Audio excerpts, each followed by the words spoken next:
Quiero agradecer en primer lugar a Alejandro Seguro Chávez y también pues al canal de YouTube de Teoría en pocos minutos mi participación en este evento, homenaje a Gustavo Bueno, en el cuarto aniversario de su fallecimiento. Estamos hablando seguramente del filósofo más importante en lengua española de los últimos siglos.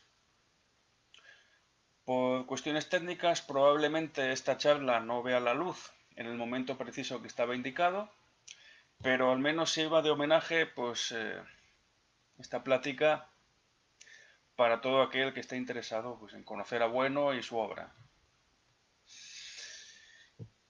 Mi planteamiento de esta charla, en un día como hoy, el 7 de agosto del año 2020, como digo, a 4 años del fallecimiento de Gustavo Bueno, es pues, tratar tres puntos fundamentales. El primero de ellos es la trayectoria vital y académica de Gustavo Bueno. El segundo, pues tratar, analizar de manera amplia lo que es la implantación y despliegue, desarrollo del sistema del materialismo filosófico, desde que Bueno lo acuñó como tal, hasta su fallecimiento en 2016. También, por supuesto, hablaremos del concepto, la concepción del sistema filosófico que el propio Bueno tenía y que todavía nos sigue sirviendo, puesto que hoy día existen muchos cultivadores del sistema del materialismo filosófico en prácticamente todo el mundo, en los 5 continentes casi. Y ya por último, pues analizaremos o pondremos sobre la mesa algunas cuestiones abiertas que dejó Bueno de su sinfonía inacabada, de su sistema filosófico, ¿no? Cuestiones que de alguna manera desbordaban al propio Bueno y que tenemos la ocasión pues aquí de señalar y ver pues las posibilidades de análisis que tienen, ¿no? Entonces, para iniciar, digamos, esta charla en rigor, pues hay que partir de un hecho que está a la vista de todos, ¿no? Gustavo Bueno, pues es un filósofo, como digo, que tuvo una trayectoria desde luego singular, en consonancia, pues, en parte con la propia historia de España, la historia contemporánea, y también luego pues tuvo una etapa en la que casi se podría considerar una suerte de anomalía. Lo que hoy puede conocer, pues digamos, pues una persona interesada mínimamente en su sistema y en su obra, pues es lo que vemos a simple vista, ¿no? Pues sin ir más lejos, pues en la plataforma de YouTube podemos encontrar una serie de vídeos, conferencias, de pequeñas grabaciones hablando pues de su sistema y de otras cuestiones donde aparece Bueno y aparece a veces junto a otras personas debatiendo o incluso pues aparecen aportaciones de sus discípulos, ¿no? Y entonces pues el televidente, diríamos, de YouTube tiene en sus manos un amplio muestrario, ¿no? La persona mínimamente interesada en estas cuestiones. Sin embargo, pese a toda esta difusión, diríamos, que tenemos sobre la mesa, inmensos contenidos que dan para mucho tiempo de estudio y de escucha. De esto también vamos a hablar, de la cuestión de la difusión del materialismo filosófico y de la figura de Bueno a través de medios audiovisuales. Y digamos que aunque tenemos una cantidad de material audiovisual, sobre todo, desde luego también material escrito, fundamental, pues si en cualquier conversación, en muchos contextos, en muchos lugares, aparece en la plática, diríamos, el nombre de Gustavo Bueno, pues el interlocutor que está al otro lado de la mesa preguntará, ¿y quién es Gustavo Bueno? Algo que sería chocante, ¿no? Para el que ha visto pues, algunos vídeos, pero que es una realidad que está ahí. Es decir, Gustavo Bueno es un famoso desconocido, que es como señalo yo pues, en la introducción a mi plática, y utilizo esta expresión un tanto contradictoria, porque a pesar del ingente esfuerzo de difusión realizado por diversas instancias, incluyendo pues la fundación que lleva el nombre del filósofo y otras personas, pues digamos que la presencia de Bueno no ha permitido pues que sea un filósofo conocido por lo menos a la altura de lo que consideramos es su obra, ¿no? Puesto que la obra de Bueno abarca pues varias decenas de artículos, varias decenas, ¿no? Realmente varias decenas de libros, alrededor de unos 40 libros, incluyendo reediciones, libros desde luego de gran tonelaje, por así decir, números opúsculos, eso serían pues algunas obras muy concretas, lo cual tampoco disminuye su valor, pero bueno, hay que poner también en contexto el volumen de la obra, la cantidad y por supuesto la calidad. Miles de artículos realmente, artículos escritos en diversos contextos, en diversas revistas y lugares, conferencias, lecciones, en fin, la obra de Gustavo Bueno, en términos cuantitativos, da para mucho. Y sin embargo, pues todo este material está prácticamente desconocido. Solamente unas pocas personas lo han llegado a conocer en profundidad y digamos que esta es la gran paradoja de la que hay que partir a la hora de introducir la figura de Gustavo Bueno, ¿no? Un filósofo que vivió pues casi 92 años, realmente pues se acercó a la centuria y de hecho pues cuando empezó su vida académica, por así decir, con su tesis doctoral y algunos artículos, sobre todo reseñas, a mediados de los años 40, pues hasta desde los años 40 hasta el año 2016, podemos contar desde luego pues 7 décadas de desbordante actividad, no solo, digamos, docente, sino desde luego de publicación o investigadora, si se quiere, ¿no? Por utilizar términos que sonarán más populares o más cercanos a las personas dedicadas a la universidad o pues a escribir y a trabajar sobre diversos temas. Prácticamente pues hasta los últimos meses, previos a su fallecimiento, Bueno estuvo ahí, murió con las botas puestas, podría decirse. De hecho, cuando en una ocasión le entrevistaron en televisión, a Gustavo Bueno le interpelaron acerca de cómo deseaba fallecer y él dijo que quería fallecer al estilo estoico, ¿no? Demostrando que el pensamiento puede llegar hasta el final, es decir, pues, fallecer trabajando, ¿no? Y prácticamente llegó a esa situación, ¿no? De hecho, pues hay una última imagen de Bueno en su casa de Niembro, sentado en el jardín y escribiendo. Con lo cual, digamos que esa pretensión de Bueno se cumplió, ¿no? Y de hecho, pues esta faceta, diríamos, de famoso desconocido choca con el momento en el que se produce el fallecimiento de Bueno, el 7 de agosto de 2016,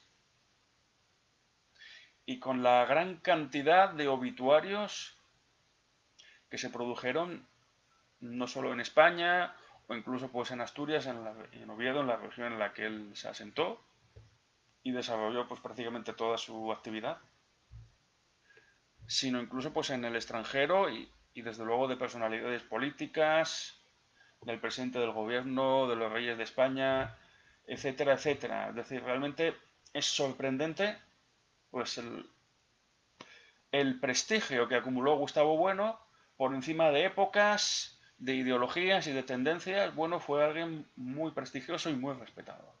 Es un hecho perfectamente palpable, ¿no? No es una impresión personal nuestra de alguien que tenga en gran estima a Bueno y pues practique un exacerbado fanatismo, ¿no? Pues son hechos que están ahí y no se pueden obviar. Como contrapunto, unos meses después, en enero del año 2017, falleció Gonzalo Puente Ojea, que es de su misma quinta, nacido también en 1924, famoso embajador español en los años 80, en los tiempos de Felipe González, fue embajador en el Vaticano, fue ateísta muy activo, polemista sobre temas de religiosidad, especialmente del cristianismo, coincidió con Gustavo Bueno y polemizó mucho con él acerca del origen de la religión, y era, como digo, un personaje también famoso. Y sin embargo, pues el fallecimiento de Puente Ojea pasó totalmente desapercibido, ¿no? fue desde luego un gran contraste de dos personas nacidas en el mismo año, fallecidas con apenas unos meses de diferencia, pues apenas unos 4 o 5 meses, y que sin embargo, pues la manera en la que se acogió este hecho fue totalmente opuesta, diametralmente opuesta, diríamos.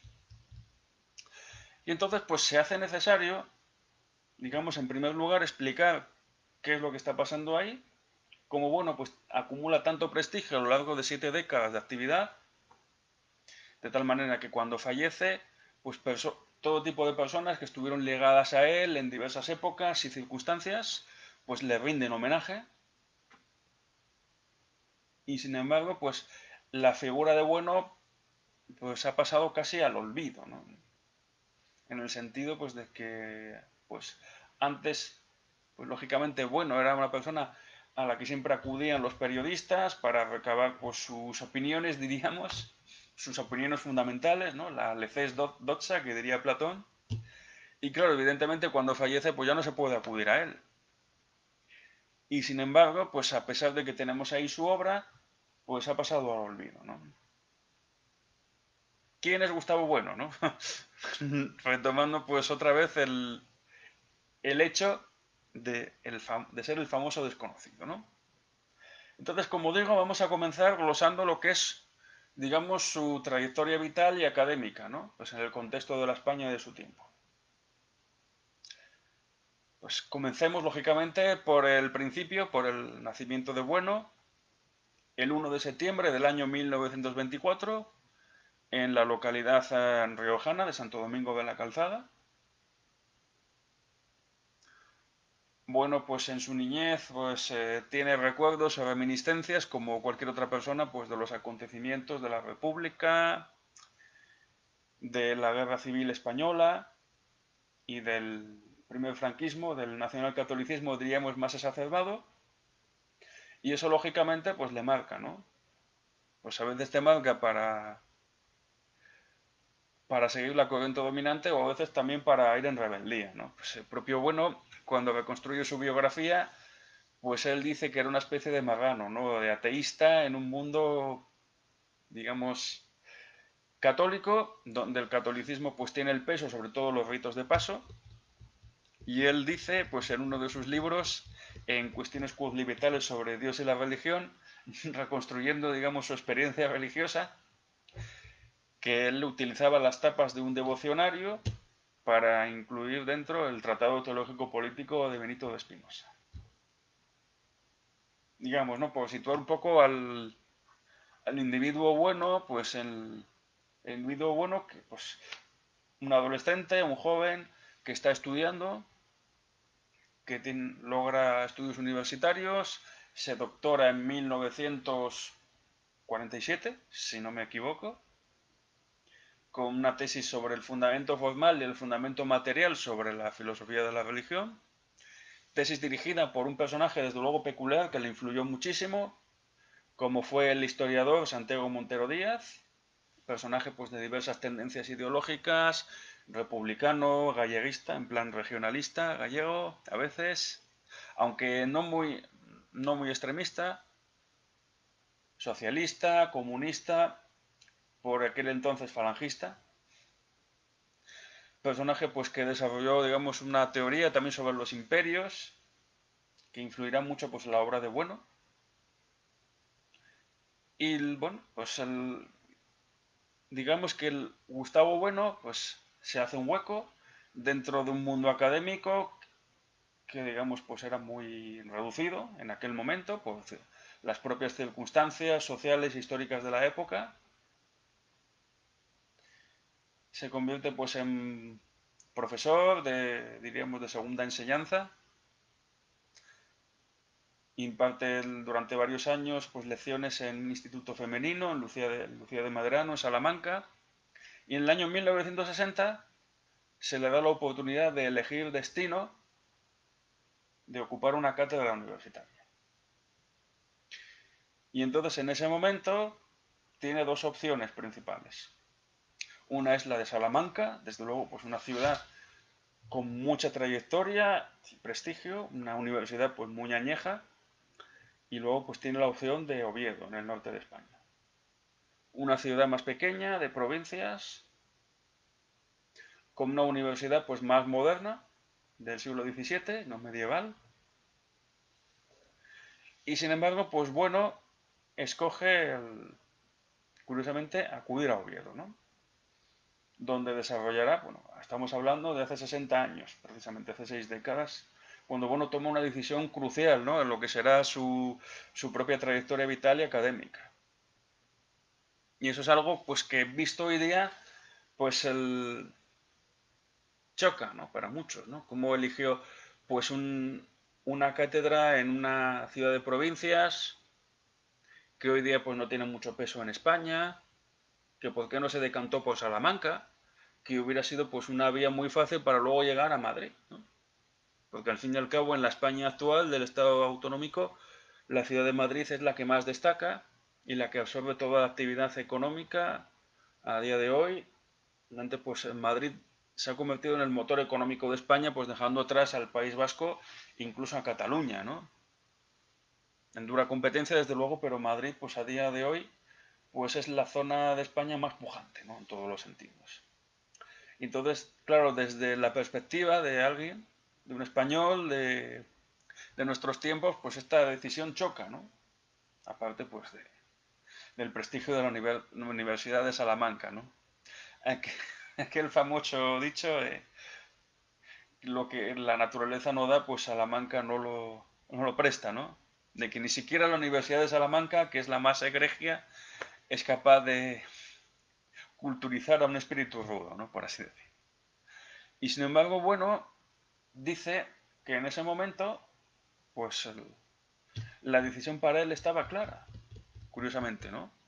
Bueno, no negaba el prestigio de la Universidad de Salamanca, desde luego, pero a él la ciudad, por lo visto, de hecho, pues él la conoció, porque él estaba dando clases en el Lucía Medrano, en Salamanca, precisamente, pues no le daba una buena impresión, le parecía una ciudad, pues tenía su mercado, pero no le daba una impresión de una ciudad, vamos, que no le parecía el mejor destino.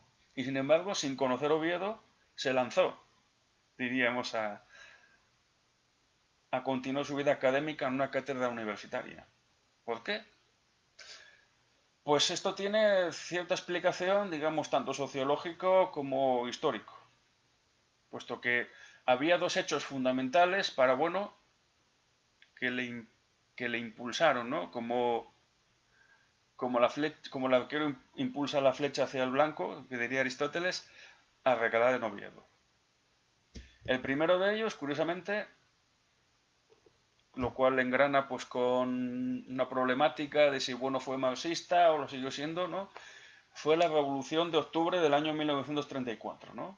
Protagonizada por la Unión de Hermanos Proletarios, socialistas, comunistas y anarquistas, contra la República burguesa, ¿no? Contra la Segunda República, pese a que se ha pretendido pues que diríamos las derechas habían suplantado pues a la verdadera república, que eran las izquierdas, aunque eso ya son cuestiones ideológicas de la memoria histórica. Entonces, bueno, apreciaba ese hecho de la Revolución de Octubre del 34 como un hecho histórico de primera magnitud, ¿no? Aparte, pues Oviedo en ese momento pues era la capital del Principado de Asturias, una región muy pujante en el sentido industrial, minero.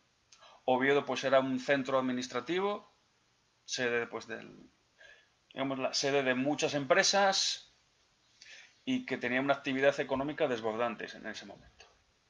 Por diversas circunstancias esto fue cambiando, la minería empezó a caer en declive, pasó a manos estatales y después ya llegó la reconversión industrial por el acceso de España a la Unión Europea y entonces digamos que Asturias acabó pasando de ser pues el centro, diríamos, de las tensiones revolucionarias y obreras, como lo fue no solo en el 34 en la República, sino incluso durante el franquismo, sobre todo en los años 60, pues a convertirse casi en un parque temático, ¿no?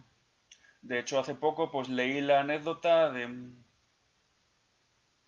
una persona de Madrid que contaba que él tiene una amiga asturiana que dice que fueron hace ya más de una década vinieron aquí a Asturias y que esta señora llevaba ya casi 20 años sin aparecer por la región y que hasta lloró, le impresionó ver cómo Asturias, que era casi el motor económico de España, con permiso del País Vasco y Cataluña, había quedado reducido a un parque temático, donde solo hay prejubilados, gente ya muy anciana, y pues se ha convertido la región pues en casi nada, ¿no? Entonces este es un hecho, digamos, fundamental para entender un poco pues, por qué Bueno se asentó en Oviedo. Un segundo hecho, digamos, ya más filosófico, por así decir, es que en Oviedo, en el siglo XVIII, desarrolló pues toda su vida intelectual, diríamos, el padre Feijó, Benito Jerónimo Feijó, que para Bueno pues es un hito en la lengua, en la filosofía expresada en lengua española, que es precisamente pues el autor del Teatro Crítico Universal, que para Bueno pues precisamente es la forma ensayística de Feijó la que más le inspira a él en su concepción de la filosofía. Como veremos, para Bueno la filosofía, pues no, el sistema filosófico no es, digamos, algo a expresarse en un tratado donde ya se plantea el sistema de manera deductiva y ya queda, sino que la filosofía, pues es algo que se escribe de manera ensayística y además el ensayo permite enlazar muchas cuestiones y luego volver a reelaborar las cosas, ¿no? Y en ese sentido, para Bueno, Feijó pues es el granito de la filosofía en español, pese a que ha sido denostado por muchos, y fue la segunda causa por la que Bueno acudió a Oviedo, ¿no? O sea, digamos que Bueno acudió por el marxismo, diríamos, por la Revolución de Octubre del 34 y por la figura del padre Feijó, que inspiraría pues su propia concepción de la filosofía, ¿no? Entonces, digamos que este es el punto vital, la partida vital, cuando Bueno aún no ha llegado a las 4 décadas de existencia, tenía 36 años entonces, para recalar en Oviedo y comenzar, pues primero durante, diríamos, la primera década, pues una actividad académica de cursos, seminarios, lecciones, pues muy importante, que le permitiría luego pues dar el empujón definitivo para empezar a escribir libros ya en la década de los 70. Y entonces realmente lo importante aquí a la hora de hablar de la filosofía de Bueno, digamos enlazando con la trayectoria vital del propio autor, es qué es la filosofía para Gustavo Bueno, ¿no? Que es un problema que trata precisamente en el año 1970 en un libro publicado por Editorial Ciencia Nueva, hace ya 5 décadas, curiosamente, titulado El papel de la filosofía en el conjunto del saber. Además es una obra, diríamos, dialéctica, polémica, ¿no? En polémica con Manuel Sacristán, otro autor muy famoso de la época, un marxista nucleado pues, en Barcelona, desarrolló pues, una importante trayectoria académica, no solo como profesor, sino especialmente como traductor y prologuista pues, de las obras marxistas soviéticas o no soviéticas también, que se fueron publicando en España por aquella época. Y entonces Manuel Sacristán plantea una tesis que Bueno combatió. Y la tesis es la siguiente. Además, Sacristán lo planteó en un opúsculo titulado sobre el papel de la filosofía en los estudios superiores.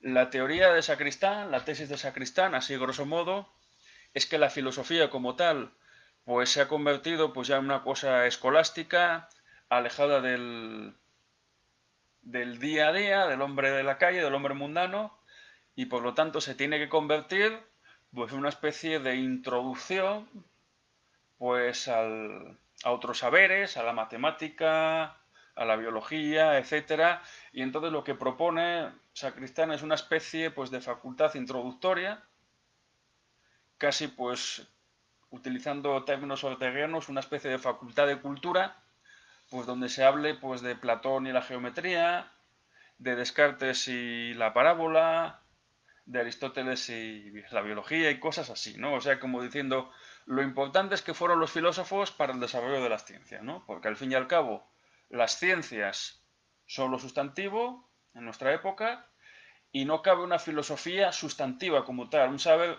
filosófico exento de los otros saberes.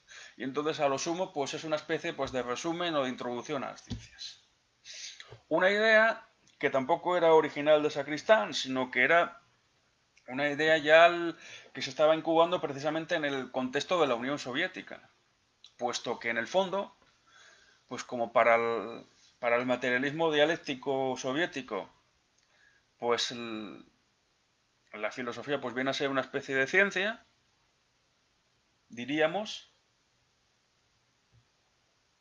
o quizás podría decirse que la filosofía como tal pues no era una ciencia propiamente, sino una especie de, diríamos, de, pues, como decía Althusser, ¿no? La filosofía es la lucha de clases en la teoría, ¿no? Entonces, digamos que es una especie de trasunto de las condiciones de una época, es ideología, y por lo tanto, pues la filosofía tiene que disolverse, ¿no? Y se disuelve, pues, en los saberes positivos del momento y se convierte en una suerte de resumen de las ciencias, ¿no? Con lo cual la filosofía llega a su liquidación. ¿Qué pasa aquí entonces? Claro, la idea de liquidar la filosofía surge ahí, ¿no? Y Gustavo Bueno, pues digamos que debuta con una obra filosófica estricta, lo cual no, bueno, debuta entre comillas, ¿no? Porque Bueno ya había escrito una serie de artículos, sobre todo en revista de filosofía, en el CSIC, donde en el Centro Consejo Superior de Investigaciones Científicas, fundado precisamente en los años 40, y ya había planteado pues algunos lineamientos de lo que sería su sistema filosófico. Y entonces lo que dice Bueno es que, claro, la filosofía, o sea, ataca la tesis esa de que la filosofía no es propiamente un saber sustantivo, pero tampoco es un saber adjetivo. Es decir, la idea de Bueno es que la filosofía es un saber de segundo grado, ¿no? Pues en el sentido pues, matemático de las ecuaciones de primer grado y de segundo grado, ¿no? De que evidentemente pues una ecuación de primer grado tiene una sola solución, pero las ecuaciones de segundo grado pueden tener varias, pueden tener dos, ¿no? Pues una positiva y otra negativa. Y entonces, claro, la idea bueno, considerando la filosofía como saber de segundo grado, consiste en que la filosofía como tal, aunque ya tiene una sustancia histórica, ¿no? Pues desde los presocráticos hasta nuestros días, estamos hablando de 2500 años de tradición, pues esta tradición lo que nos sirve es un poco para guiarnos y no perdernos por el camino, ¿no? Para no redescubrir el Mediterráneo, pero a su vez, pues para filosofar desde el presente y no pues desde teorías ya añejas, tenemos que tomar contacto con la realidad, ¿no? Es decir, que la idea liquidacionista de la filosofía dice, bueno, pues es culpa de los propios filósofos, ¿no? Que en el fondo, pues los filósofos, en vez de dedicarse a filosofar en serio y a plantear sistemas, lo que han hecho, pues es simplemente hablar de otros filósofos, ¿no?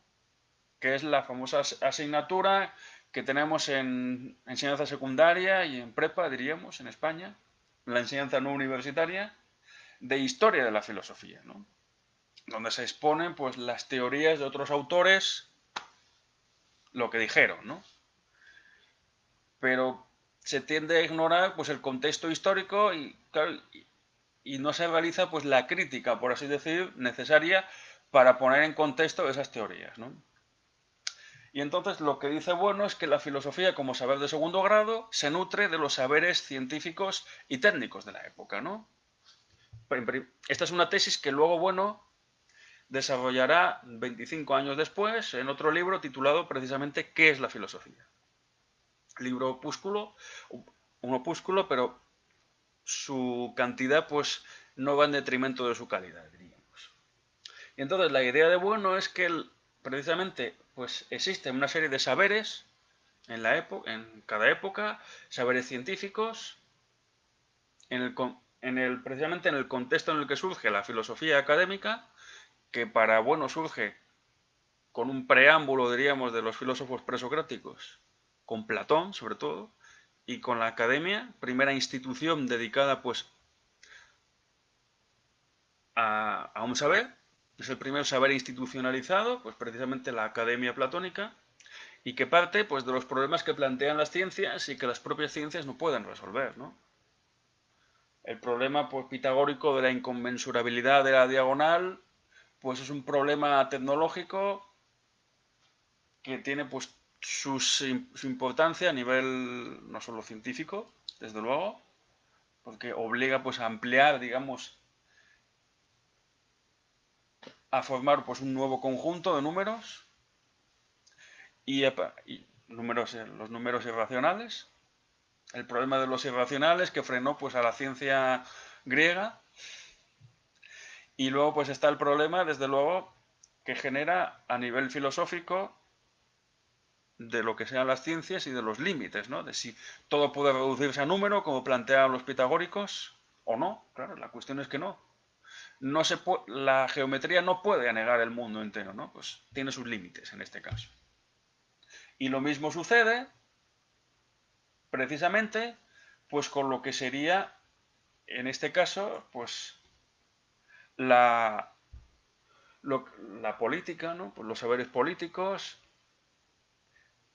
Sócrates, recordemos que precisamente fue condenado a beber la cicuta por poner en cuestión coaltábano pues la democracia del momento, la democracia ateniense, la idea que transmite Pericles de que la mayoría es igual al todo, el famoso sofisma, bueno, el doble sofisma de Pericles, ¿no? De que la mayoría es igual al todo y de que esa mayoría siempre toma buenas decisiones, ¿no?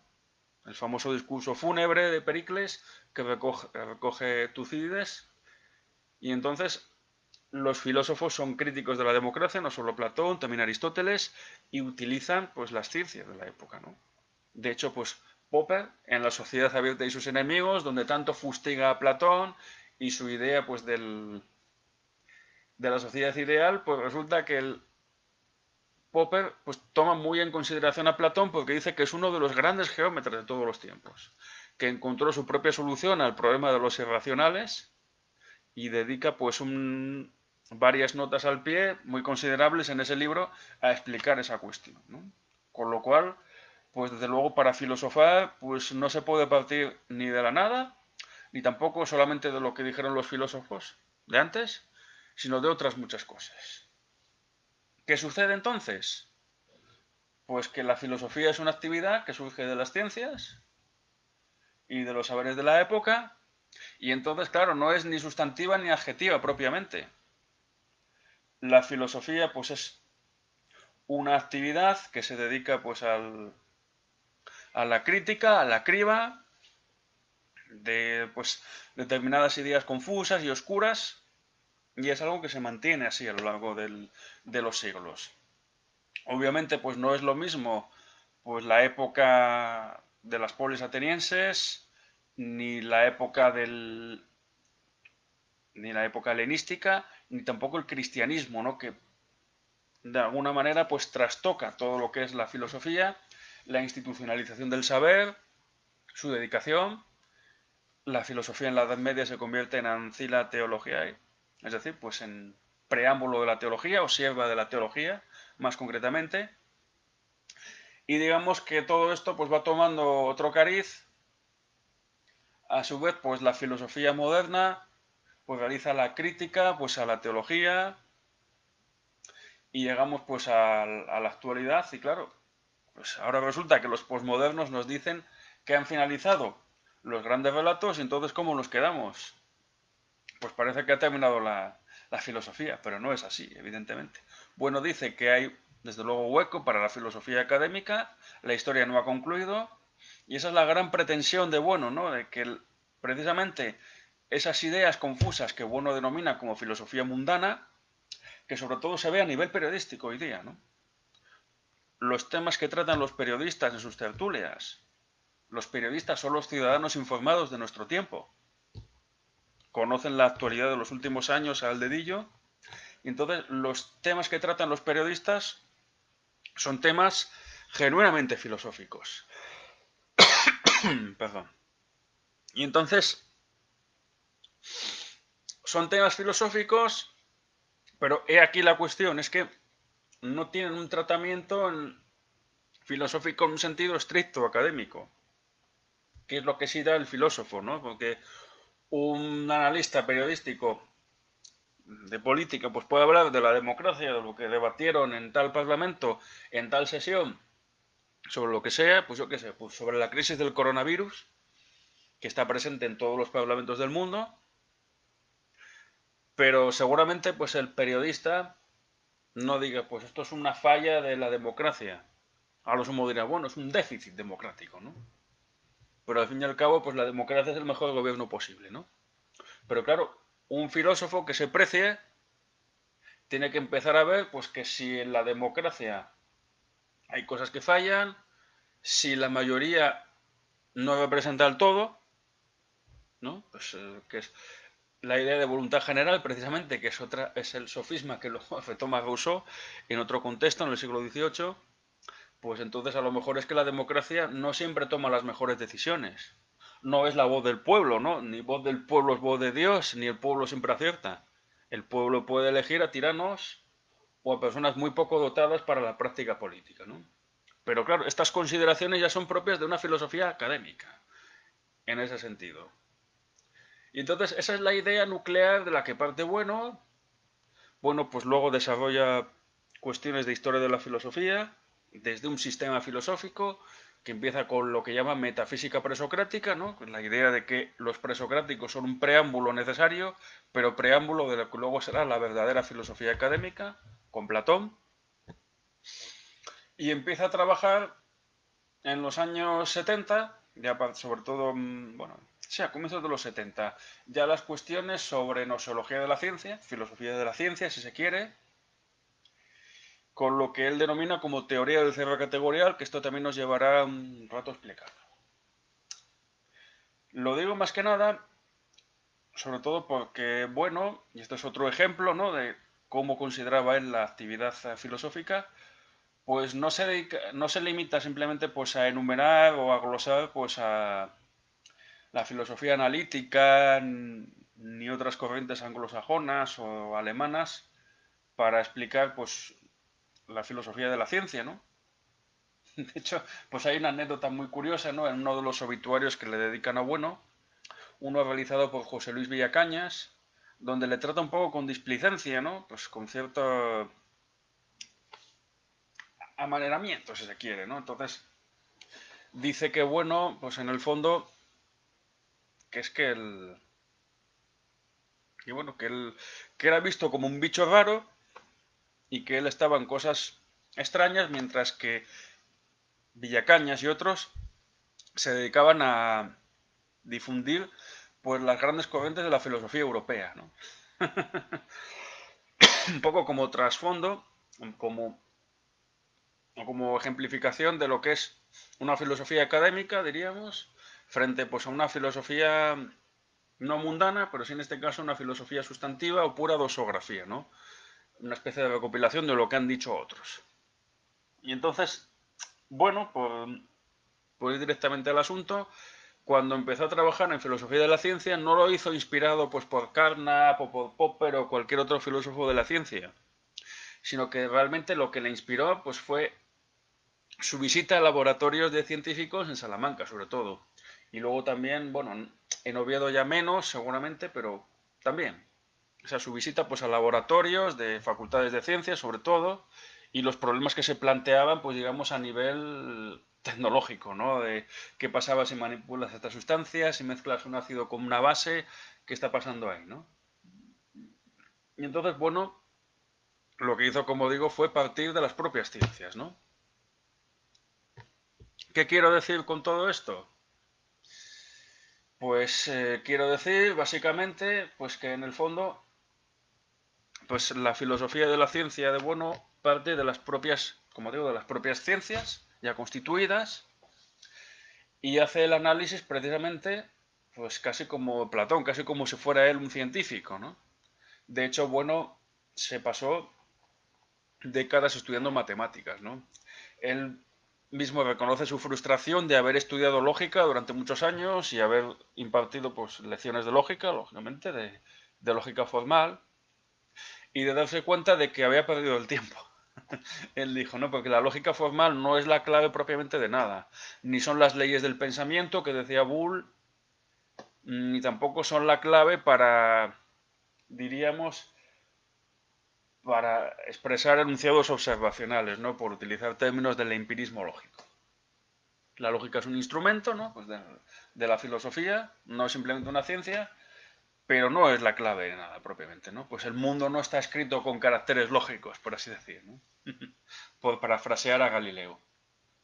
Y entonces, claro, la idea de bueno de las relaciones entre filosofía y ciencia, como decimos, fundamentales, y de lo que son las propias ciencias, es que las ciencias, las disciplinas científicas, de algún modo, pues están asentadas sobre campos, muchas veces comunes, pero que roturan esos campos, generan una serie de términos, y a su vez la composición de estos términos generan otros términos. Y cuando ya empezamos pues a generar términos, ¿no? Pues cuando de toda célula surgen células, como diría Virchow, de los números surgen más números y de las cuestiones de física pues siguen surgiendo las mismas cuestiones, pues bueno, habla de que hay un cierre operatorio, ¿no? De que hay unas operaciones que nos mantienen siempre en el mismo ámbito y no nos remiten a otros, ¿no? Entonces esto es un cierre categorial, ¿no?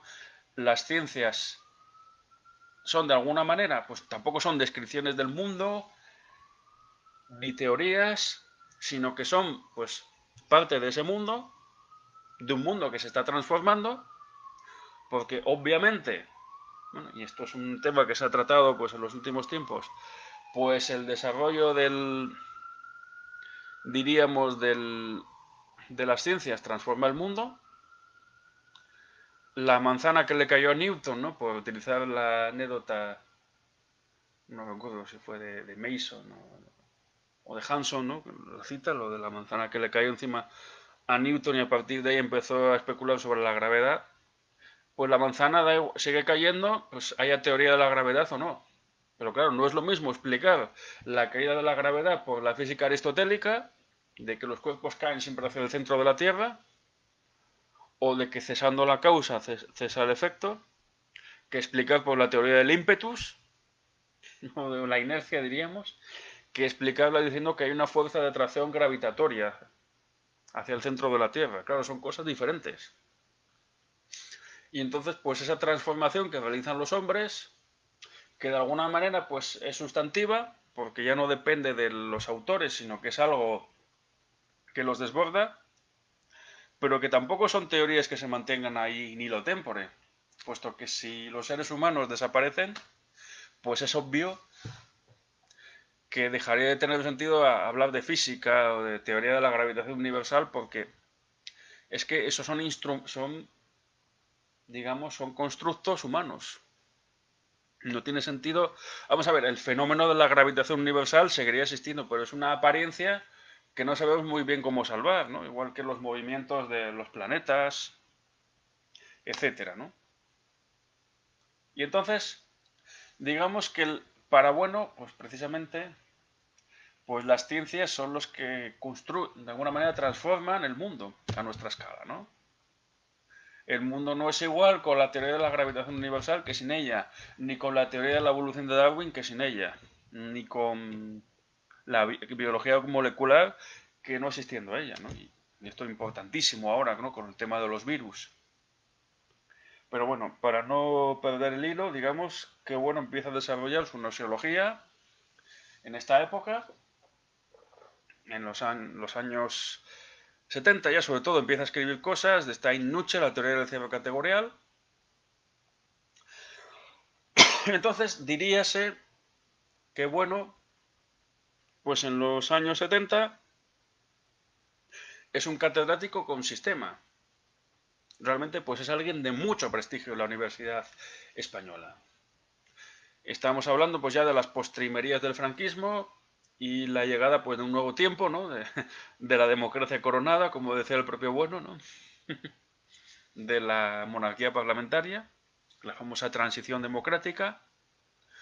Bueno, nunca, y esto pues le supuso muchas críticas y seguramente pues también la marginación de muchos colegas y de muchas personas.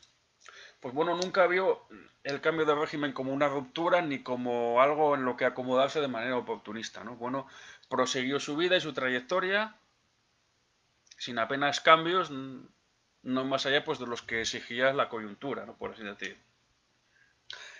Y igualmente pues siguió con su labor de catedrático.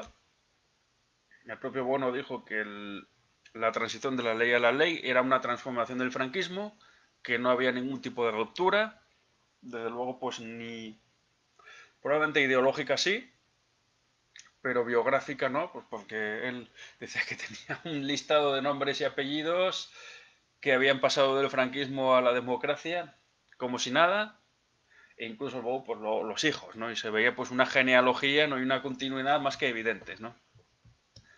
Y entonces eso también le valió la marginación a Bueno, su acusación pues de haber sido franquista, desde luego pues no más franquista que cualquier otro funcionario.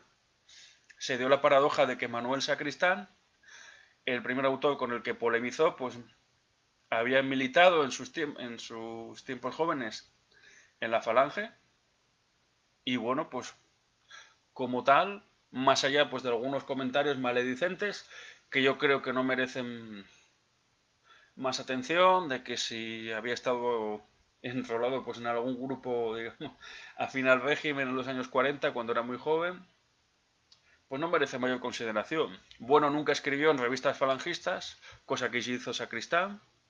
Bueno, escribió pues en una revista del Ministerio de Industria, en este caso pues del CSIC, y pues juró los principios del movimiento, pues igual que hoy día un funcionario jura la Constitución española. Digamos que no hay más problemas en ese respecto. Bueno, en los años 60, pues estuvo muy cercano pues al Partido Comunista. Cercano tampoco quiere decir que Bueno fuese propiamente comunista ni que militara en el partido, sino que seguramente los veía como los más afines, ¿no? En el contexto de una España que todavía no había dejado de ser nacional católica, aunque luego, pues Bueno, siempre tuvo en gran estima la Iglesia Católica, ¿no? Entonces, y el papel del catolicismo en la historia de España, y entonces digamos que por así decir, pues Bueno fue un filósofo un poco a contracorriente, como tantos filósofos, y bueno, en el franquismo tuvo un gran prestigio y en la democracia coronada su prestigio empezó a disminuir. Sobre todo, pues estoy hablando a nivel universitario, ¿no? Sobre todo a raíz del año 1983, cuando el Partido Socialista Obrero Español, que acababa de llegar al poder, llevaba poco más de un año, pues aprueba la denominada Ley de Reforma Universitaria, que lo que hace es ampliar, digamos, la gama de catedráticos. A partir de ahí, pues habrá muchos catedráticos de muchos tipos. Y entonces los catedráticos, por así decir, ya no son solo de filosofía a secas, sino de estética, de filosofía de la ciencia y alguna otra especialidad que no recuerdo. Que en el fondo, pues es una suerte de muerte burocrática de la filosofía, como Bueno denunció.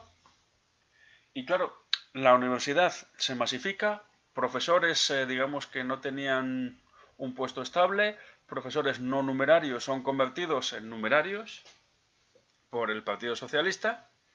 La universidad, como digo, se masifica, tanto el número de alumnos como el de profesores, y se burocratiza, ¿no?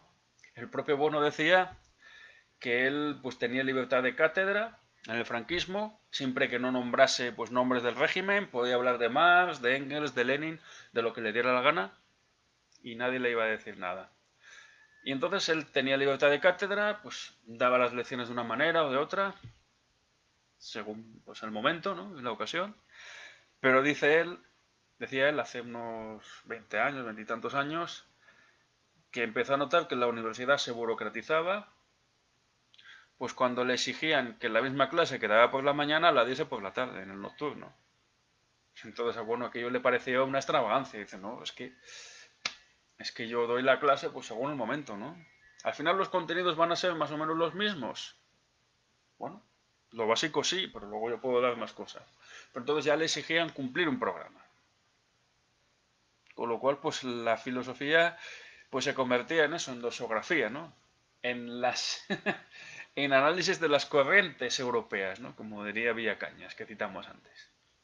Y entonces, pues el Bueno, entonces digamos que, bueno, pasa a ser un catedrático más. Se había hecho ya famoso por sus intervenciones televisivas, debatiendo pues al cabo de la calle, digamos, triturando, digamos, la filosofía medioambiental, la filosofía mundana, de videntes, de chamanes, de políticos, periodistas, etcétera. Pero su prestigio en la universidad pues iba declinando, ¿no?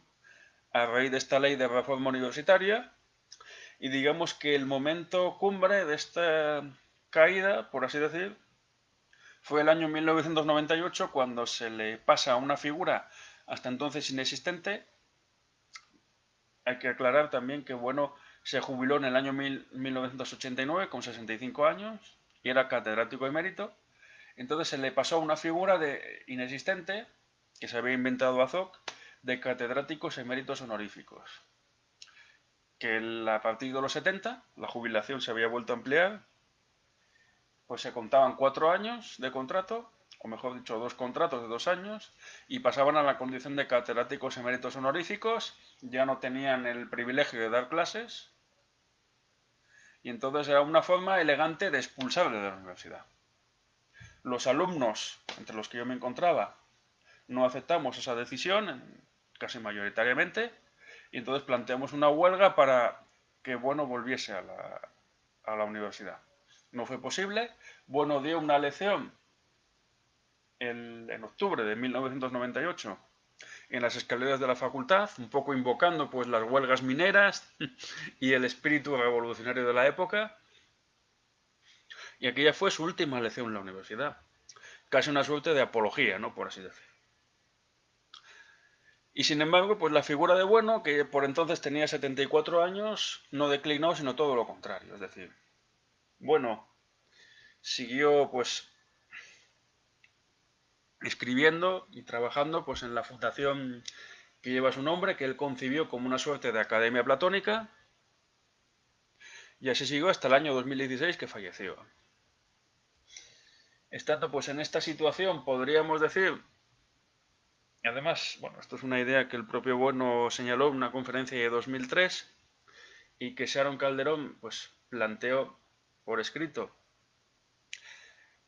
pues en aquel año, fue bajo la forma de una teoría de las oleadas, para no hablar, digamos, de generaciones en el sentido orteguiano, ¿no? De que cada 15 años pues surge una generación nueva que va heredando a la anterior, ¿no? De aquello de los 30, los 45 y los 60 años, ¿no? Que decía Ortega, ¿no?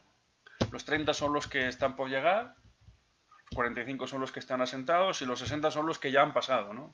Por así decir, ¿no? Un término biográfico o vital. Y entonces, para evitar ese reduccionismo biográfico, pues Bueno habló de décadas, a partir de las cuales se pergeñaron diversas oleadas del materialismo filosófico, ¿no?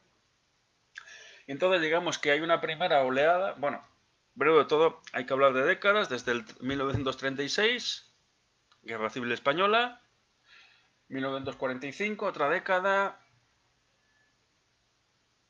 45, 46 al 55, 56 al 65, a ella, bueno, llega Oviedo, y del 66 al 75. Y entonces, a partir de 1976, con Franco ya fallecido y la transición democrática pues ya en marcha, pues surge lo que llama Sharon Calderón la primera oleada del materialismo filosófico.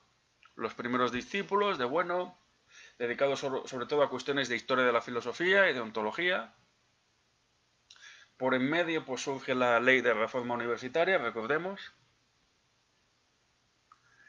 Y entonces, pues esta primera oleada, como digo, dedicada sobre todo a cuestiones de ontología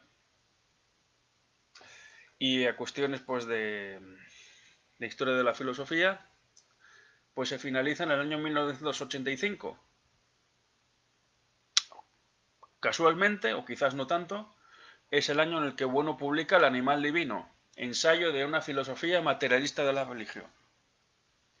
¿Por qué es importante esto? Puesto que ese libro pues pone sobre la mesa pues una teoría de la religión, filosofía de la religión, que supera, digamos, el psicologismo o el sociologismo, ¿no? Pues supera la idea de que la religión es el opio del pueblo o de que es simplemente, pues, una argamasa para cohesionar pues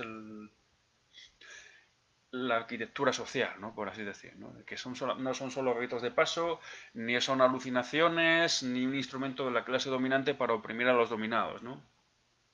Sino que uno plantea una teoría que además, pues, es muy fuerte en el sentido de que remueve todas las ideas que sobre la religión se han tenido tradicionalmente, ¿no? Primeramente, bueno, eso sí, pues se enfrenta a la teología, igual que Hegel, pues lo hizo cuando empezó a dar clases en la Universidad de Berlín, ¿no? Pues que la filosofía de la religión de alguna manera excluye la teología, no pueden coexistir ambas, tienen diversos preámbulos fidei, por así decir, y la idea de bueno es que, digamos, todo el aparato que las ciencias de la religión nos aporta no nos permite reconstruir lo que es la religión, ¿no? Pues la religión, pues, además, bueno, que no lo hemos citado, pues utiliza el método platónico, por así decir, de fenómenos y esencias, ¿no? De que la filosofía trata con ideas, no en un sentido psicológico, sino en un sentido objetivo, de que las ideas desbordan pues los fenómenos, en este caso las categorías. La idea de ciencia desborda pues las ciencias existentes, puesto que la ciencia no se explica ni con la matemática, ni con la física, ni con la química, ni con la biología, sino que es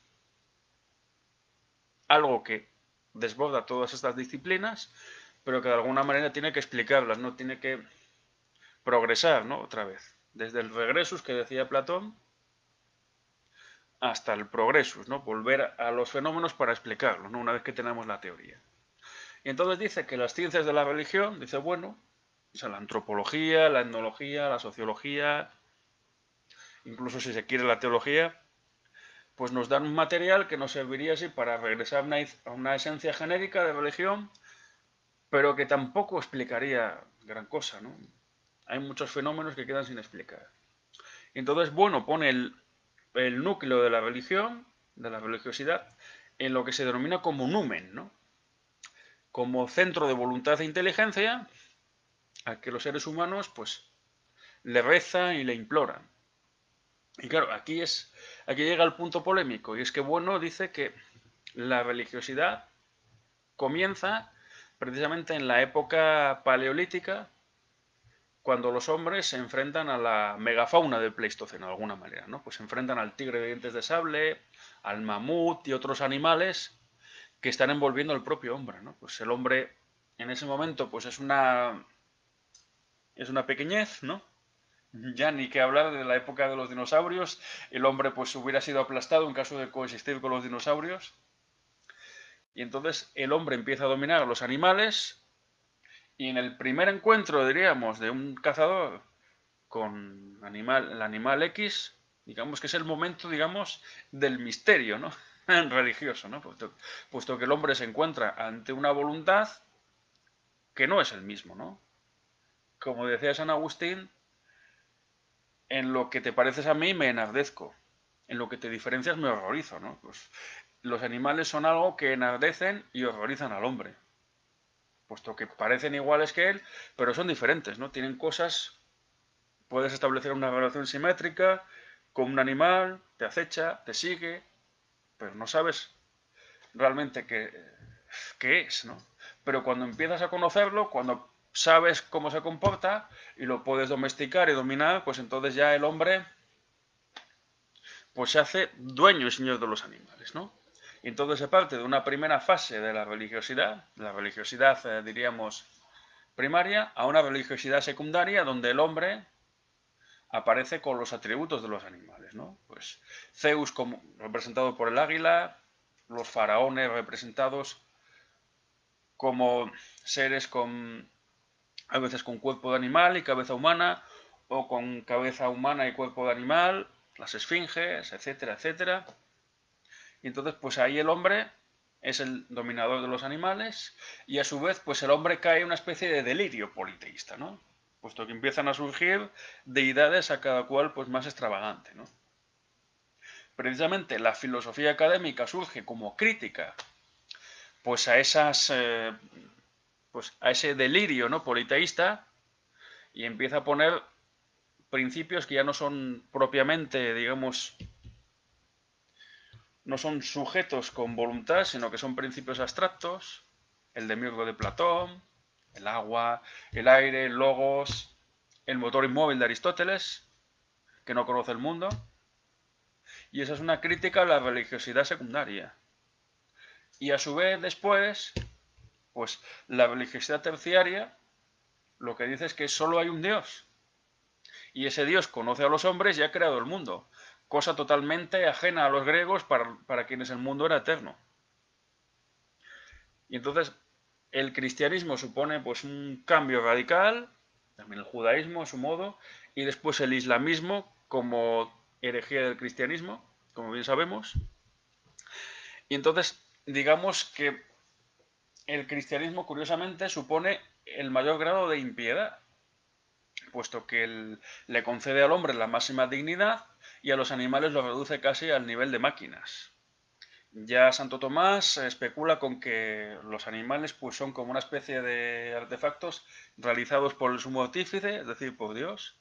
Y Descartes pues dice, y Gómez Pereira antes, el médico español Gómez Pereira, pues un siglo antes prácticamente, pues dice que los animales son máquinas, ¿no? Entonces, digamos que se cumpliría aquello que decía Nietzsche de que Dios ha muerto, lo hemos matado nosotros, ¿no? Pues nosotros hemos matado a los animales que empezaron siendo nuestros dioses y se han convertido pues en máquinas, ¿no? O incluso pues citando aquella película de King Kong, su versión moderna del año 2006, si no me equivoco, pues claro, King Kong es el numen. Es el mono que domina, el gran simio que domina a los hombres y los hombres acaban matándole y cae. Es decir, pues King Kong es domesticado y luego pues asesinado, ¿no? Nosotros hemos matado a Dios. Y entonces lo que habría, según bueno, pues la esencia de la religión es una esencia que tiene un núcleo, que es la megafauna del Pleistoceno y su relación con aquellos protohombres. El hombre pues empieza a cambiar, o sea, realmente la religión es, de algún modo, tiene un curso que es la relación del hombre con los animales, cómo va cambiando, y luego tiene un cuerpo, pues que son las determinaciones, ¿no? De la esencia, sobre todo, pues son cuestiones relativas a ritos, a instituciones, a monumentos que tienen un carácter religioso. Entonces, digamos que para bueno, la religión, pues la esencia de la religión empieza siendo pura, por así decir, en sus orígenes y se va degenerando hasta convertirse en ateísmo, ¿no? Hasta llegar a una situación en la que el cristianismo o el islamismo, pues son religión pues porque vienen de lo anterior.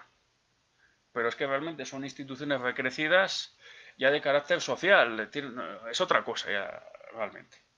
Y entonces lo que dice bueno es que en la humanidad, pues de los 7.000 millones que somos ahora, pues lo que hay son refluencias, ¿no? De las distintas fases de la religión. De la primera fase, pues el cuidado de los animales, ¿no? Pues el proyecto Gran Simio, el amor por los animales, es una refluencia de la religiosidad primaria.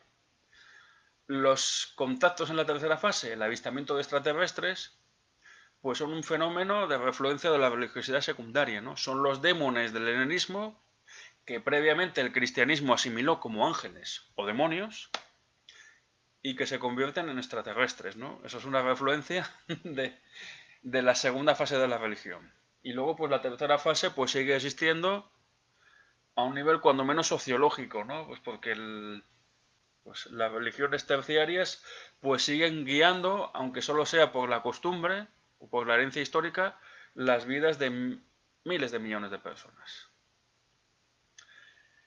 Y entonces, claro, este libro, como digo, es fundamental, supone el final de la primera oleada como tal. La segunda oleada va del 86 al 95. Se van produciendo los cambios que propicia la ley de reforma universitaria. En el 95 Bono publica su opúsculo, que es la filosofía, donde él dice que la filosofía universitaria ya es una filosofía exenta de los problemas del presente, ¿no? Pues una filosofía como la que vio Sacristán y que dijo que hay que liquidar, y que entonces la verdadera filosofía se realiza pues al nivel de la segunda enseñanza o de prepa, pero no porque, porque esos profesores tengan un nivel superior al de los universitarios, que no tiene por qué ser así, sino porque el profesor de filosofía en secundaria se enfrenta a un fractal de la sociedad completa, ¿no? A la propia filosofía mundana, ¿no? En las aulas de secundaria, pues están los futuros arquitectos, los futuros músicos, los futuros políticos, etcétera. Es toda la sociedad, ¿no? Entonces, pues las aulas de bachillerato aportan el material para filosofar, realmente. Cosa que resultó escandalosa para muchos. Muchos dijeron que, bueno, pues había caído una suerte de deriva mundana. Filósofos, filósofos universitarios fueron los que lo dijeron precisamente. Y entonces digamos que esa época llegó hasta ahí. ¿Qué pasó después del 95? Pues en el 96, bueno, publica una obra también capital, El mito de la cultura, donde lo que dice, bueno, es que el prestigio de la idea de cultura pues viene de una secularización de la idea de gracia santificante, ¿no? Del cristianismo, ¿no? Que la gracia no cambia la naturaleza, pero la perfecciona, ¿no? Entonces, igual que la gracia elevaba al hombre por encima de la pecaminosa naturaleza, pues parece que la cultura, en un sentido amplio, abstracto, pues también eleva a los hombres, ¿no? Cuando en realidad, pues todo el tema de la cultura, pues está ligado, pues a cuestiones esencialistas, identitarias, incluso, pues al mito de la gafa, ¿no? De Alfred Rosenberg, ¿no? De que al final la cultura, pues es una manera de hablar de la gafa. Porque lo de la raza después de Nuremberg pues resulta escandaloso. Y de hecho lo que dice bueno es que las culturas pues no son esencias, que se mantengan estables, ¿no? Pues durante siglos, e inalterables e inmutables, como las civilizaciones de Huntington, curiosamente, sino que las culturas van entrando en contacto entre sí. El relativismo cultural, eso de que todas las culturas son iguales, es un mito. Hay culturas, digamos, de sociedades imperialistas que han ido absorbiendo a otras culturas del entorno y entonces llegamos a un proceso de ley de desarrollo inverso de las culturas, ¿no? Diríamos que al principio pues hay muchas esferas culturales que no se conocen entre sí. Muy simples, ¿no? Pues culturas primitivas, que conocen unos pocos ritos y tienen unos pocos rasgos, pero a su vez pues esas esferas culturales van ampliándose, se juntan con otras, se hacen más grandes y de alguna manera pues esas culturas van desapareciendo y siendo insertadas en otras. Y entonces surgen esferas culturales más grandes, menos esferas, pero cada vez más complejas, ¿no? Es lo que llama bueno desarrollo inverso, o sea, ley de desarrollo inverso de las culturas, ¿no? Pues el número de esferas culturales disminuye, pero su complejidad va aumentando, ¿no? No sé, el antropólogo, el etnólogo, pues no puede poner en pie de igualdad a la, diríamos, pues a la cultura de los Yanomamos con la cultura americana, ¿no? Como pretendía hacer ingenuamente Marvin Harris, ¿no? El materialista cultural. Por en medio, digamos que nos hemos dejado la caída de la Unión Soviética en el año 1991. Bueno, dedicó un libro, pues a hablar de la filosofía política, ya, pues una vez caída la Unión Soviética. Primer ensayo sobre las categorías de las ciencias políticas. Ahí está el problema de que es el del marxismo de Bueno, de si Bueno fue marxista, si vivió, digamos, en el franquismo, pues como Gramsci vivió en la época del fascismo italiano. Bueno, no tuvo que ocultarse para nada, como ya decíamos. Y realmente Bueno, pues conoció el marxismo en profundidad, seguramente de manera tardía.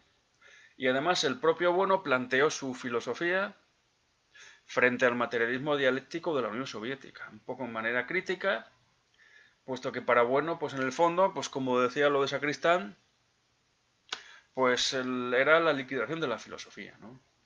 Y además el propio Bueno pues estaba viendo pues que la dinámica de la Unión Soviética pues no conducía a ninguna parte y tiene que ver también pues con la consideración del capitalismo que tenían los soviéticos, ¿no? Puesto que, claro, el marxismo, Marx en el Capital, había visto el capitalismo como una especie de monstruo, ¿no? Que alienaba o enajenaba a los trabajadores, que les sacaba su fuerza de trabajo a cambio de una miseria. Pero claro, es que el capitalismo fue cambiando también. El capitalismo de los años 60-70 hasta nuestros días, ya no es un capitalismo donde los sueldos son bajísimos para que un gran empresario pues se lucre, sino que realmente pues es la época del estado del bienestar, ¿no? Pues los sueldos crecen, eso favorece la expansión del consumo y la expansión del capitalismo, ¿no? Y de hecho, pues el proletariado como idea se va disolviendo, pues el proletariado es como una especie de miurgo, ¿no? Que hace la historia. Y entonces realmente, pues es que ya no se produce nada consistente, es decir, lo que se produce son banalidades, se producen pues objetos de consumo que están destinados a durar poco tiempo, ¿no? Y entonces, el marxismo, pues de alguna manera, pues se queda anclado, y la Unión Soviética se quedan anclados en finales del siglo XIX. La Unión Soviética producía mucho, pero a su vez, pues luego aquello no se vendía. Es decir, no había manera pues de renovar las mercancías porque la gente no consumía. Y entonces, claro, la idea de la Unión Soviética, de su modelo de producción, pues se quedó obsoleta. Y eso llevó a su disolución, ¿no? Sin pegar un solo tiro, ¿no? Y a sus contradicciones internas. Y entonces el capitalismo, como vio más, pues ya no tenía realmente mucho que ver con el capitalismo actual, ¿no? Y eso es lo que hace que el marxismo de alguna manera pierda vigencia y se convierta en un clásico. Pero digamos, prosigamos, ¿no? Digamos, estamos en la segunda oleada, hemos pasado a la tercera oleada, que empieza en el 96 con el mito de la cultura. Bueno, pues se lanza a la arena a trabajar pues temas políticos, se habla del mito de la izquierda precisamente, del mito de la derecha, distinción pequeño burguesa, ¿no? Que decía Lenin, ¿no? Un poco para saber por dónde iba bueno, que tampoco quiero tratar aquí estos temas. Analiza pues lo que es la democracia realmente existente, que va ligada precisamente pues al consumo. Digamos que la clase de los ciudadanos consumidores se somorfa con la clase de los ciudadanos que tienen derecho a voto. E igual, pues que los ciudadanos elijan un producto de consumo u otro, pues elijan su partido político, ¿no? Y ese es el secreto, digamos, de la democracia realmente existente, ¿no? Sin mercado pletórico de bienes, como dice Bueno, no puede haber democracia. Que es una idea, además, que se parece mucho, aunque no es la misma exactamente, a la de Joseph Schumpeter y también a la de algunos teóricos politólogos como Robert Dahl, ¿no? De hecho, pues es algo fácilmente detectable si se les lee. Van en esa línea, aunque tampoco es exactamente lo que dice Bueno, ¿no? Bueno lo dice de manera más sofisticada y con otras conclusiones realmente. Y entonces, pues el año 2005 termina la tercera oleada con un debate precisamente, una polémica sobre la religiosidad primaria, sobre el animal divino.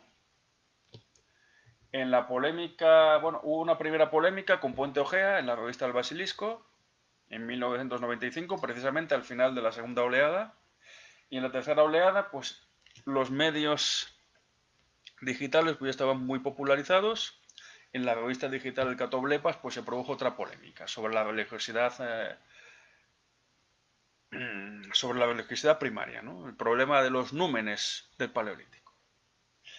Y entonces, de 2006 a 2015 se produce pues la cuarta oleada, donde pues la obra de Bueno pues ya no mantiene la misma pujanza, o digamos Bueno ya no mantiene la misma actividad. En el año 2006 él ya había dicho que no se veía con fuerzas para agotar toda la temática de la teoría del cierre categorial. De hecho, pues quedó inconclusa. Solo aparecieron 5 volúmenes de los 15 que estaban previstos.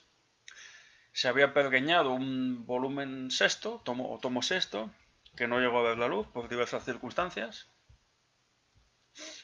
Bueno siguió publicando en editoriales de mucho prestigio hasta el año 2010 con el fundamentalismo democrático y luego publicó otras obras también de gran importancia que por razones relativas a lo que es esta conferencia no vamos a explicar aquí.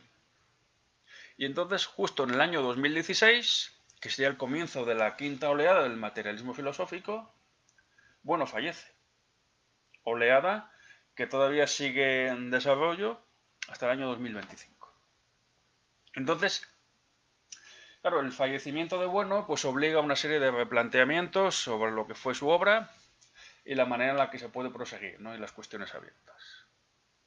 Antes de señalar esto, pues quiero aclarar, aunque ya apareció antes, que la idea de Bueno del sistema pues tiene que ver también pues, con la forma en la que lo expresó. Recordemos que Bueno se inspiró en Feijóo y sus ensayos, Teatro Crítico Universal, ensayos en todo género de materias para desengaño de errores comunes, ¿no? Pues para crítica de la filosofía mundana, que diríamos nosotros. Y entonces Gustavo Bueno, realmente, cuando planteaba sus obras como ensayos, de hecho, pues en 1972 publicó Ensayos materialistas, que es una obra de ontología, y su teoría de los tres géneros de materialidad. También ese mismo año publicó Ensayos sobre las categorías de la economía política. En 1985, El animal divino, ensayo de una filosofía materialista de la religión. 1991, publicó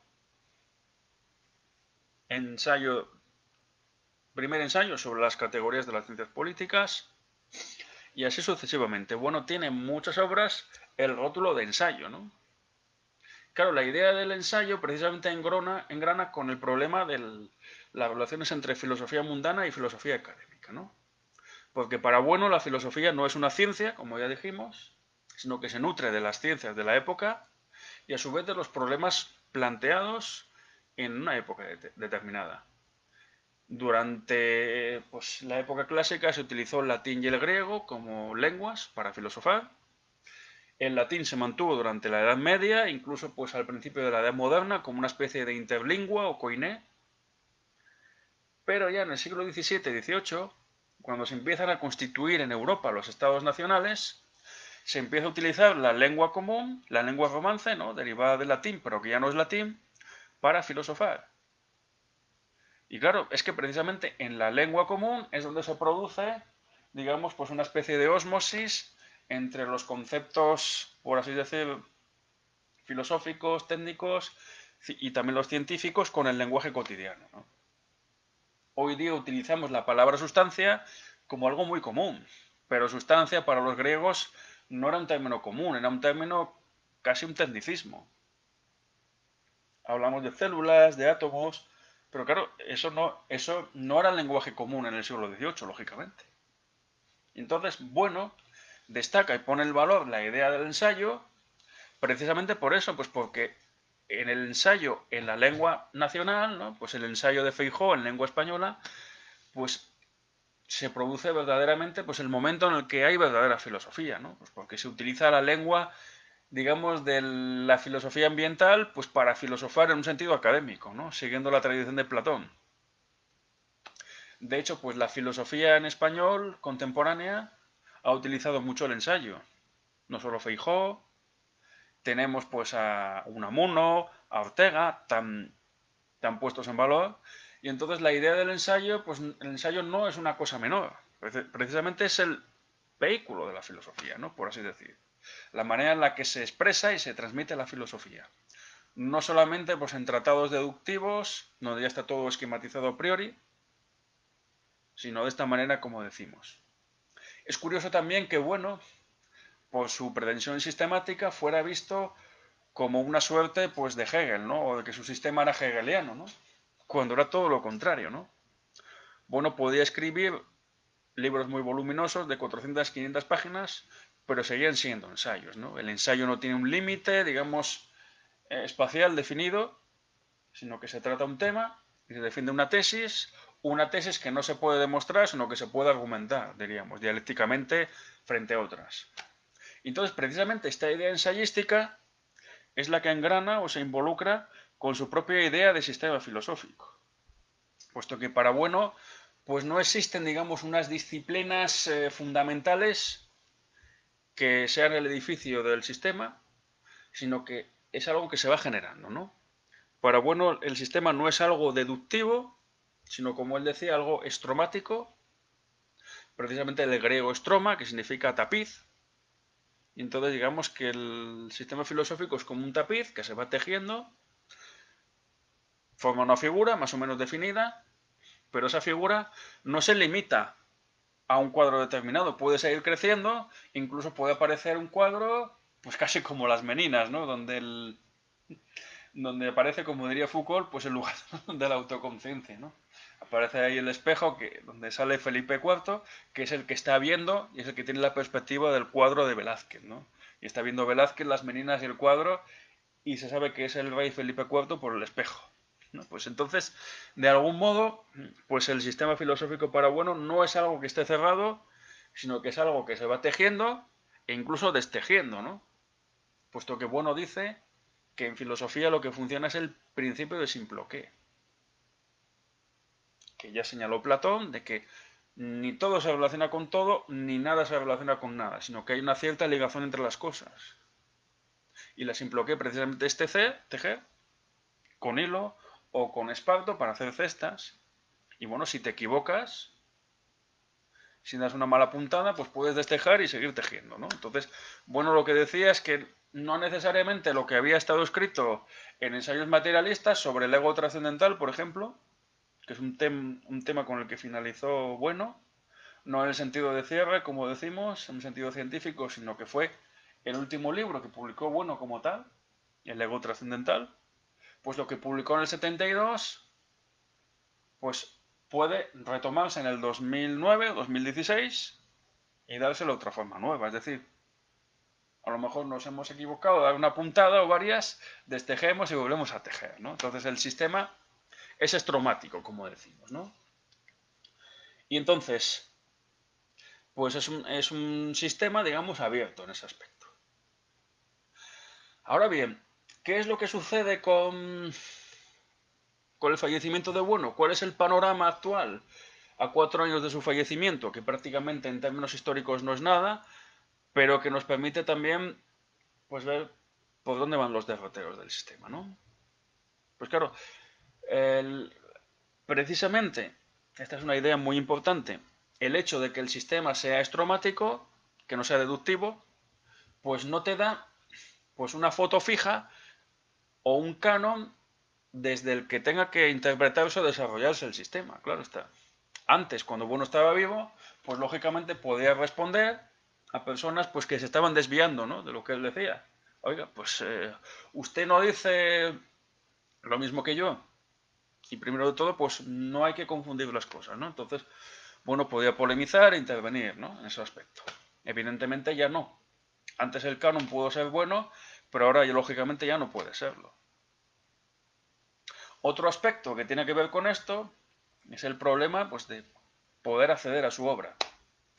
Como decíamos, pues Bueno aparece en infinidad de vídeos, en YouTube sobre todo, y entonces pues es un famoso desconocido.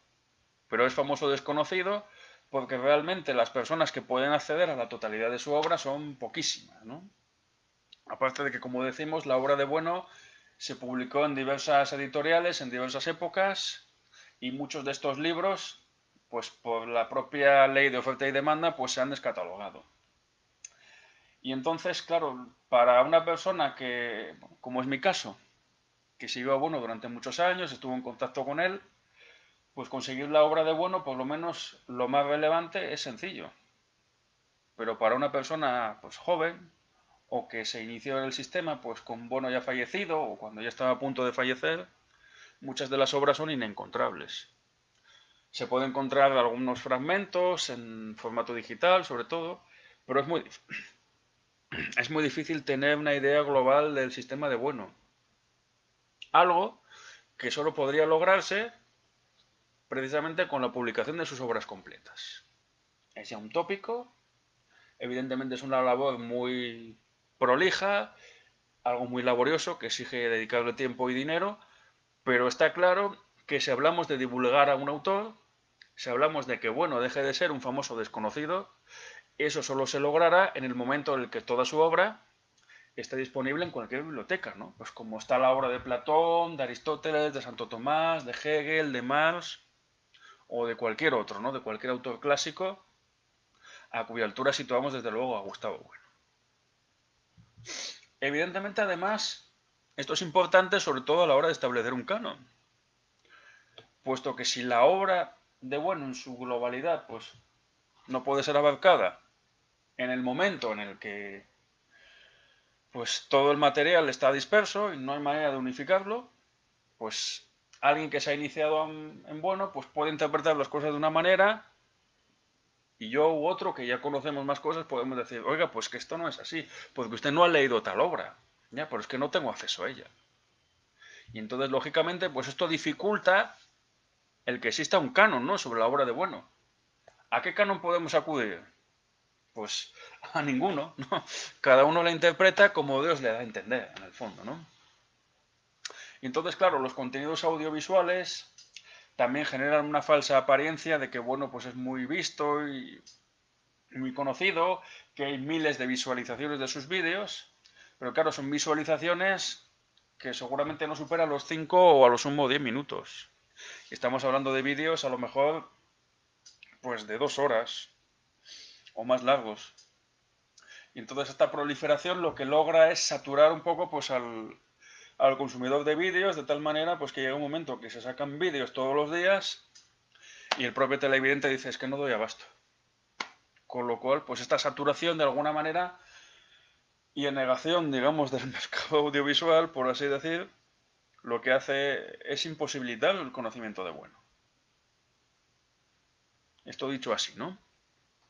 Entonces pues ya para finalizar esta charla, aunque ya podríamos dejarla finalizada aquí, puesto que empezamos con el lema de famoso desconocido y hemos desentrañado el motivo, pues ya para finalizar esta charla, ¿no? Por decirlo, pues hay que señalar pues que, bueno, pergeñó un sistema estromático, como hemos dicho, es una sinfonía inacabada, dejó cuestiones pues de algún modo inconclusas, como la teoría del cierre categorial y otros problemas, y entonces sobre todo pues la nosología materialista, ¿no? Puesto que son las ciencias las que forman la ontología especial de nuestro mundo, entonces es ahí donde hay que incidir, ¿no? Entonces hay una serie de problemas abiertos relativos pues a cuestiones que engranan con la actualidad.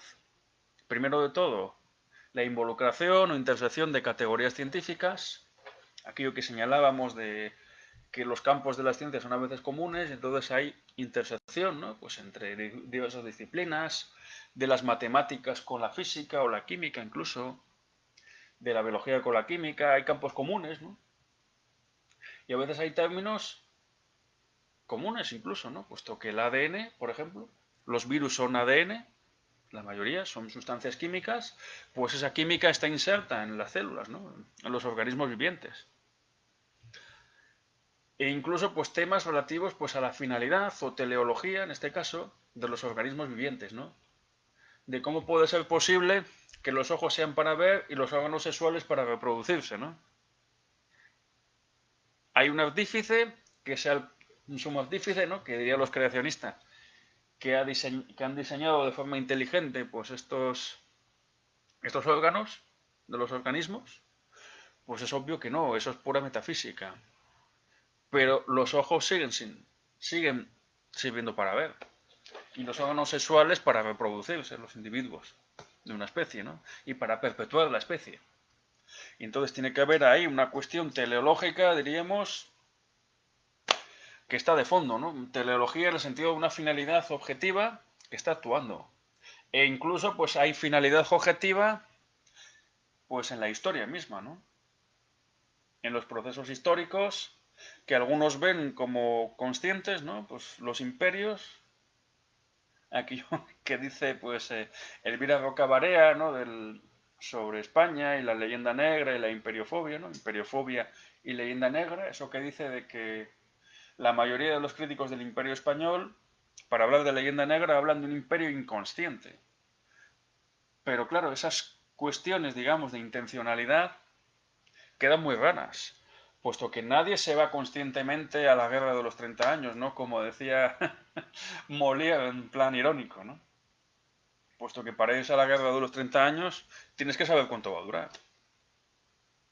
Y lo mismo, un imperio, pues realmente no se funda, o sea, nadie funda una sociedad política para que sea un imperio. No hay una intención como tal.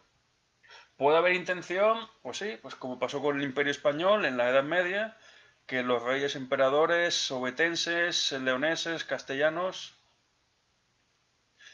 y luego ya españoles, pues, pues de algún modo se inspiraron por anámnesis, por utilizar la fórmula platónica como un recuerdo o algo que estaba ya de trasfondo histórico, se inspiraron en un imperio preexistente para prefigurar una sociedad política. Pero que luego esa sociedad política llegue a ser imperio o no es otra cuestión. Veamos el contraejemplo del Sacro Imperio Romano Germánico. Carlomagno se hizo coronar emperador por el Papa, precisamente, pues el 25 de diciembre del año 800. Además, el año 800 suponía pues una nueva era, por así decir, y un 25 de diciembre, que era la época del Sol Invicto, ¿no? Cuando se hacían coronar los emperadores romanos, ¿no? Cuando llegaba la apoteosis, ¿no? El momento en el que se ponían en el lugar de Dios. Para los romanos el emperador pues era como un dios, cosa que los cristianos no aceptaban. Entonces Carlomagno pretendía fundar un imperio a partir de ahí. Pero claro, los bizantinos se le opusieron, los musulmanes, y aquello se disolvió en unos pocos años, y lo que quedó fue una especie de título simbólico al que aspiraban los reyes de los principales reinos de Europa, pero que se lograba por elección, ¿no? Y por influencias políticas. Y entonces, pues, no hay imperios conscientes. Ahí lo que hay, pues también es hay una teleología, ¿no? Para llegar al imperio. Puesto que España no se reconoce como imperio, pues hasta varios siglos después, y los españoles, pues como tal, también empiezan a verse no ya desde ellos mismos, sino desde fuera, ¿no? Pues cuando les veían como gente bulliciosa, ¿no? Los extranjeros. Entonces todas estas son, y otras muchas, son cuestiones abiertas del sistema del materialismo filosófico de Gustavo Bueno, cuestiones que son muy importantes para entender pues la problemática que tenemos entre manos. De hecho, pues el sistema ha desbordado ya con mucho al propio autor y ya no hay ninguna institución propiamente pues que pueda establecer el canon, ¿no? Por citar el problema de las obras completas. Y entonces, pues a 4 años del fallecimiento de Bueno, nos encontramos con una situación, desde luego, muy fértil, también de incertidumbre, para poder desarrollar pues el sistema, ¿no? Y seguir trabajando con el análisis filosófico del presente para el presente. Nosotros, desde nuestra institución, la revista Metábasis, que fundamos el 1 de septiembre del año 2018, justo pues en la época, la fecha en la que Bueno hubiera cumplido 94 años, por engranar con una fecha significativa, estamos ya desarrollando el sistema, estamos trabajando y hemos logrado en prácticamente 2 años importantes avances. Pero desde luego la cosa no se detiene aquí, queda mucho por hacer, el sistema está vivo y desde luego pues el sistema ha salido ya con mucho del arco de los dientes de Bueno, como decía el propio autor, citando la homérica expresión. Y yo ya quiero pues dejar de hablar aquí, reiterar mi agradecimiento a Alejandro y al canal de Teoría en Pocos Minutos y esperar que este homenaje a Gustavo Bueno pues sea propicio y provechoso para que más personas se incorporen